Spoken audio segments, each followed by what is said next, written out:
English में है ना, कोई ज़्यादा चीज़ें नहीं होती, बस थोड़ी सी ही। आप किसी और लैंग्वेज की बात करोगे तो जो ये अल्फ़ाबेट्स होते हैं, क ख ग, ये सारी चीज़ें आप देख लेना, बहुत ज़्यादा होंगी। इंग्लिश में सिर्फ 26 यानी 26 है। फिर दिक्कत क्या होती है, फिर हम क्यों नहीं सीख पाते हैं?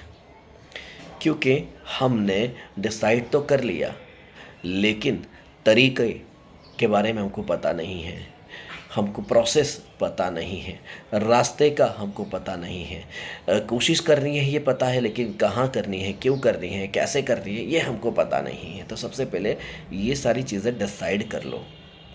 सबसे पहले तो ये मन में आप ये बात को बैठा लो कि इंग्लिश आप सीख पाओगे। इंग्लिश आपके लिए आसान है, सिर्फ 26 अक्षरों वाली ये भाषा आपको सीखनी है और फिर स्टेप बाय स्टेप सीखनी है, ये भी आप डिसाइड कर लो, ये भी आप पहले तय कर लो।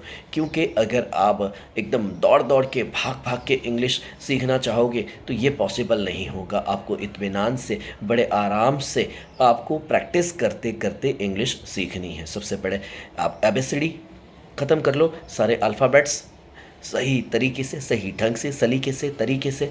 और उसके बाद आप है ना, जो भी क ख ग आता है, नाम लिखना आता है, थोड़ी सी बेसिक बेसिक सी जो चीज़ें हैं वो आप पहले सीख लो। दिस है, दैट है, इट है, धैर है, ये सारी चीज़ें हैं ना, पहले वो सीख लो। उसके बाद में हैज़ पे चले जाओ, उसके बाद में लाइक्स पे चले जाओ, उसके बाद में धीरे धीरे करके मॉडल्स पे जाओ, और मॉडल्स के बाद ही आप टेंसेस का ये अभ्यास शुरू करो।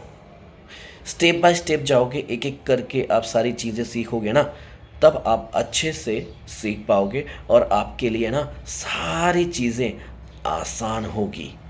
लेकिन आपको स्टेप बाय स्टेप बढ़ना होगा। ये नहीं कि पहले ही दिन से आपने टेंसेस को शुरू कर दिया, ये नहीं कि पहले ही दिन से आपने किसी बड़ी चीज़ को शुरू कर दिया, ये नहीं कि पहले ही दिन से ही आपने रट्टा लगाना शुरू कर दिया। आप स्टेप बाय स्टेप जाओ, एक एक चीज़ करके सीखो। सबसे पहले आसान वाली, फिर उसके बाद वाली, फिर उससे मुश्किल वाली, फिर उससे मुश्किल वाली, धीरे धीरे करके आप पहुँचो तो सारी चीज़ें आपके लिए आसान बनती जाएगी और आप अच्छे से, बिल्कुल अच्छी वाली और सच्ची वाली इंग्लिश है ना, सीख पाओगे।